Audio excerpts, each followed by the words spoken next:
আসসালামু আলাইকুম প্রিয় দর্শক, আশা করি আপনারা সবাই ভালো আছেন আল্লাহর রহমতে।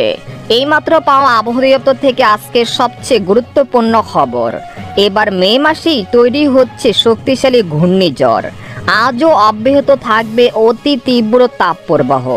এছাড়া আগামী 72 ঘন্টা শেষে দুই বাংলার বিভিন্ন অঞ্চলে ভ্যাপসা গরমের পাশাপাশি বিক্ষিপ্ত বজ্রসহ কালবৈশাখী ঝড় হতে পারে, এমনটা জানাচ্ছেন আবহাওয়া দপ্তর। আজ ও আগামীকাল কোন কোন জেলার আবহাওয়া কেমন থাকতে পারে জানিয়ে দিব। সম্পূর্ণ বিস্তারিত ভিডিওদের সঙ্গে থাকুন। আর সবার আগে সবার প্রথম সঠিক আবহাওয়ার খবর জানতে আমাদের চ্যানেলটিকে সাবস্ক্রাইব করে রাখুন। এবার জেনে নিন এক নজরে। আবহাওয়ার পূর্বাভাসে বলা হয়েছে আগামী 24 ঘন্টায় তাপমাত্রা আরও কিছুটা বাড়তে পারে। তবে দেশের উপর এই চলমান তীব্র তাপপ্রবাহ আগামী 3রা মে পর্যন্ত অব্যাহত থাকতে পারে। একই সঙ্গে সপ্তাহের শেষে বজ্রসহ কালবৈশাখী ঝড় হতে পারে বলে জানিয়েছেন বাংলাদেশের আবহাওয়া দপ্তর। এছাড়া গত 24 ঘন্টায় দেশের সর্বোচ্চ তাপমাত্রা 42.2 ডিগ্রি সেলসিয়াস ছিল যশোরে। এ সময় ঢাকার সর্বোচ্চ তাপমাত্রা ছিল 39 ডিগ্রি সেলসিয়াস। এদিকে আবহাওয়ার আরেক সতর্ক বার্তা বলা হয়েছে মে মাসের 2 তারিখ পর্যন্ত তাপপ্রবাহ অগ্নি সর্বাধিক সক্রিয় হতে পারে, যেখানে সর্বোচ্চ তাপমাত্রা উঠে যেতে পারে 42 থেকে 43 ডিগ্রি সেলসিয়াসে। আর সেই জেলাগুলো হলো যশোর, চুয়াডাঙ্গা, ঝিনাইদহ, খুলনা, রাজশাহী, চাঁপাইনবাবগঞ্জ, পাবনা ও এর পার্শ্ববর্তী এলাকায়।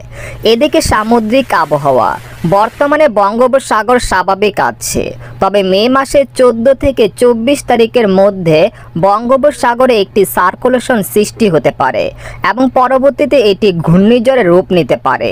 যদি এটি ঘূর্ণিঝড়ের রূপ নেয় তাহলে এর নাম হবে ঘূর্ণিঝড় রিমাল। আর এটি বাংলাদেশের বরিশাল বিভাগ থেকে ভারতের ওড়িশা উপকূলে আঘাত হানার সম্ভাবনা সবচেয়ে বেশি রয়েছে। এ বিষয়ে আরও বিস্তারিত আসবে সামনের ভিডিওতে। এদিকে কৃষি বার্তা, আগামী 3রা মে থেকে বাংলাদেশের উত্তর পূর্ব হাওর অঞ্চল অর্থাৎ সিলেট, সুনামগঞ্জ, হবিগঞ্জ, মৌলভীবাজার, কিশোরগঞ্জ, ব্রাহ্মণবাড়িয়া ও নেত্রকোনা অনেক জেলায় ভারী থেকে অতি ভারী বৃষ্টিপাতের সম্ভাবনা রয়েছে। এই বৃষ্টিতে এসব অঞ্চলের কৃষকদের জমিতে ব্যাপক ক্ষতির আশঙ্কা রয়েছে। তাই 2 তারিখের মধ্যে ফসলের জমিতে পানি নিষ্কাশনের ব্যবস্থা করে রাখুন। বোরো ধান 80% পরিপক্ক হয়ে গেলে দূরত্ব সংগ্রহ করে নিরাপদ ও শুকনো জায়গায় রাখুন। এদিকে বাংলাদেশের আবহাওয়াবিদ মোহাম্মদ খন্দকার হাফিজুর রহমান জানান, আজ সকাল 9টা থেকে পরবর্তী 24 ঘন্টায় চট্টগ্রাম ও সিলেট বিভাগে 2-1টি জায়গায় অস্থায়ীভাবে দমকা বা ঝড়ো হাওয়া সহ বৃষ্টি বা বজ্রসহ বৃষ্টি হতে পারে। সেই সাথে কোথাও কোথাও বিক্ষিপ্তভাবে শিলাবৃষ্টি হতে পারে। এছাড়া দেশের অন্যত্র অস্থায়ীভাবে আংশিক মেঘলা আকাশ সহ আবহাওয়া প্রধানত শুষ্ক থাকতে পারে। এই সময় সারা দেশে দিনের তাপমাত্রা সামান্য বৃদ্ধি পেতে পারে এবং রাতের তাপমাত্রা প্রায় অপরিবর্তিত থাকতে পারে। জলীয় বাষ্পের আধিক্যের কারণে অস্বস্তিকর বিরাজমান থাকতে পারে।